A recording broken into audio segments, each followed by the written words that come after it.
Hello everyone, आप सभी का स्वागत है इलेक्ट्रॉन प्रो एकेडमी में। यहाँ पे हम लोग आज बात करने जा रहे हैं डीसी सर्किट के अंदर नोडल वोल्टेज एनालिसिस मेथड। तो एक प्रॉब्लम गिवन है अपने को यहाँ पे। इस प्रॉब्लम के अंदर आपसे पूछा गया है find the voltage V X. V X यहाँ पे है, आप देख सकते हैं 7 ओम के across with using nodal analysis method. इस क्वेश्चन को आपको सॉल्व करना है नोडल एनालिसिस की मेथड से। नोडल एनालिसिस मेथड के अंदर आप जब भी क्वेश्चन सॉल्व करें, सबसे पहला काम आपका ये रहेगा, आप लोगों को नोड आइडेंटिफाई करने होंगे। यहाँ पे आप लोग अगर नोड आइडेंटिफाई करेंगे तो आपको यहाँ 3 नोड देखने को मिलेंगे। पहला नोड ये रहा जहाँ 3 या 3 से ज्यादा ब्रांचेस आकर के कनेक्ट हो रही है, दूसरा ये रहा और तीसरा ये रहा। नोड की ये कंडीशन होती है जहाँ 3 या 3 से ज्यादा ब्रांचेस कनेक्ट हो रही हो विथ रेस्पेक्ट टू रेफरेंस और ग्राउंड। तो यहाँ पे मेरे को नोड आइडेंटिफाई हुए हैं, जैसे मैंने इसको नाम दे दिया है V1 एज इट इज। इसका नाम अपन ने यहाँ दे दिया है V2 and this is your V3।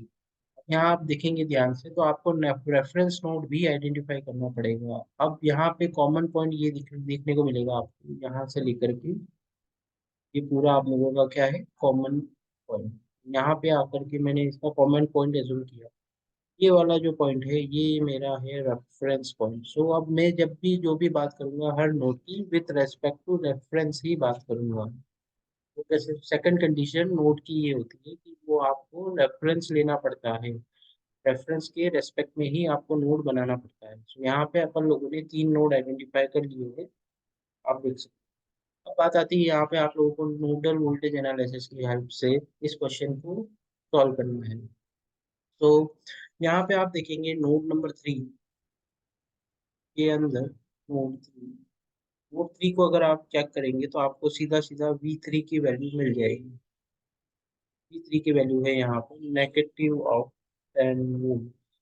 ये इक्वेशन नंबर 1 है। ओके, V3 की वैल्यू है -10 वोल्ट। नेगेटिव क्यों दिया अपन ने, अगर आप देखेंगे ये आपका नोड है और ये आपका रेफरेंस पॉइंट है। तो नोड और रेफरेंस पॉइंट के बीच में बैटरी की जो पोलैरिटी है वो रिवर्स कनेक्टेड है। सो दैट्स व्हाई अपन ने यहाँ पे नेगेटिव साइन अज्यूम किया। ओके, सो अब आपका नेक्स्ट काम आता है, आप लोगों को वी एक्स कैलकुलेट करना है। तो वी एक्स जो है voltage drop across the 7 ohm resistor, ये है नोड V2 और नोड V3 के बीच में। अगर आप लोग यहाँ पे V2 कैलकुलेट कर लेंगे इजीली, देन आप लोगों के पास V3 है तो आप वी एक्स निकाल पाएंगे। अपन लोग जो भी कैलकुलेशन करेंगे अपन V2 को फाइंड आउट करने के लिए ही करेंगे। तो अब यहाँ पे नोड इक्वेशन राइट करने के लिए जो मेथड अपन यूज में लेंगे वो कहलाता है inspection method. Inspection inspection method के अंदर आपको इस तरीके से इक्वेशंस राइट करनी पड़ती है। इंस्पेक्शन मेथड वोल्टेज एनालिसिस की टर्म्स में जब भी अपन लिखते हैं तो अपन लोग सारे रेजिस्टेंस को चेंज कर देते हैं, सारे रेजिस्टेंसेस को चेंज कर देते हैं in terms of conductance G. Okay, in terms of G conductance. तो कंडक्टेंस सारे रेजिस्टेंस को आपको जी की फॉर्म में चेंज करना होगा। ओके, इक्वेशन आपको इस तरीके से देखने को मिलेगी। देख लेते हैं अपन, यहाँ पे आप इक्वेशन इस तरीके से फॉर्म करेंगे G11 V1 plus minus G12 V2 plus minus G1 equal two plus minus I1। Like that equation number 2 form होगी G21 इस तरीके से equal two plus minus I2, और G31 V1 लाइक दैट इस तरीके से इक्वेशन आपकी थर्ड फॉर्म होगी equal two plus minus I3।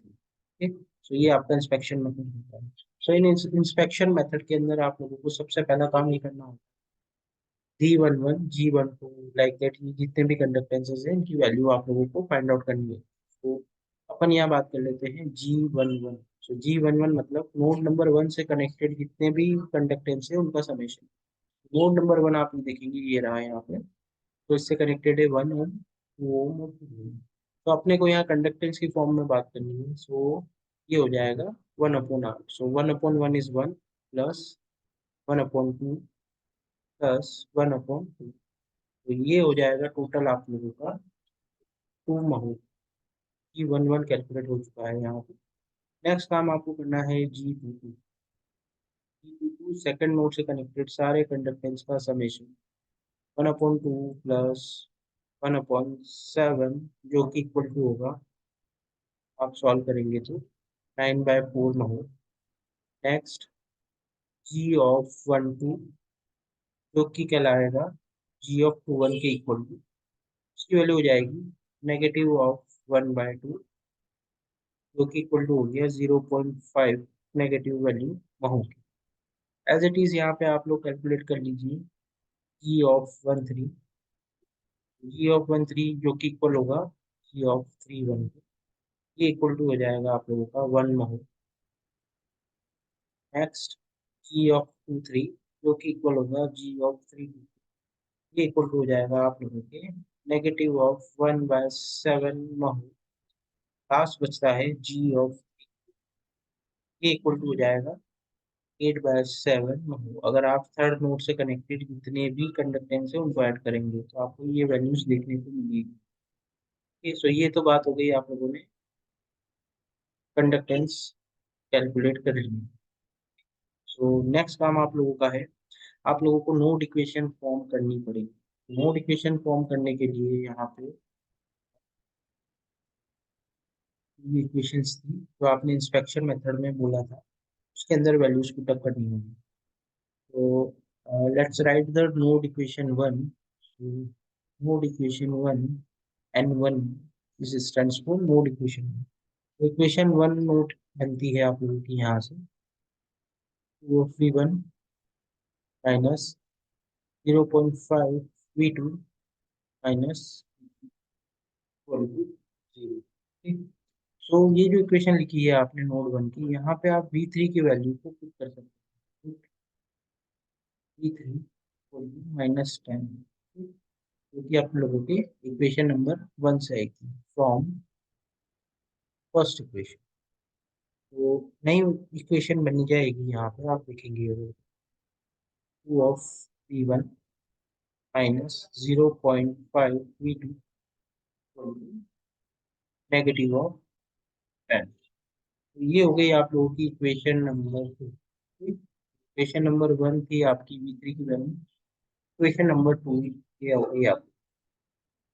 सो अब आप लोगों को यहाँ पे आने के बाद में नोड 2 की इक्वेशन N2 लिख रहा हूँ मैं यहाँ पे, आप समझ जाइएगा। नोड नंबर N2 की इक्वेशन लिख लेते हैं। नोड 2 की इक्वेशन बनेगी यहाँ पे negative of 0.5 V1 plus 9/14 of V2 minus 1/7 V3 equal to 5।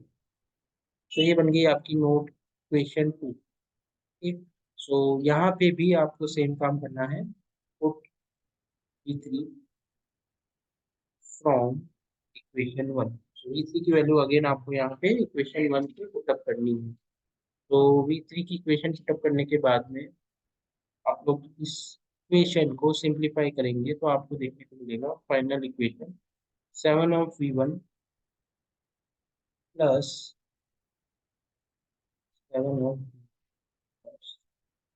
9 of V2 equal to 50। तो ये आ चुकी है आप लोगों की इक्वेशन नंबर 3। तो अब आप लोगों के पास में दो इक्वेशन है, equation number second and equation number third. Equation number second भी V1 V2 की फॉर्म में आपने कैलकुलेट कर ली है, इक्वेशन नंबर थर्ड भी V1 V2 की टर्म्स में आप लोगों ने फॉर्म कर ली है। तो अब आप लोगों का मेन ऑब्जेक्टिव ये रहेगा यहाँ पे आपको V2 की वैल्यू कैलकुलेट करनी होगी। सो इक्वेशन नंबर 2 और 3 को सॉल्व कर लेते हैं तो थोड़ा सा। सो इक्वेशन नंबर 2 और 3 को सॉल्व करने के लिए यहाँ पे आप लोगों को दोनों के कोफिशिएंट मैच करने होंगे। सो कोफिशिएंट मैच करने के लिए यहाँ पे मैं इक्वेशन नंबर 2 को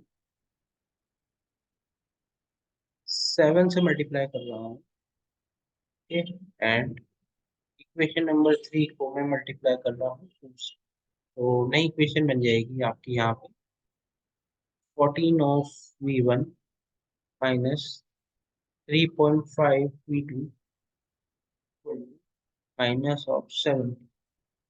ठीक, नेक्स्ट इक्वेशन बन जाएगी minus of 14 V1 plus 18 of V2 equal to 100।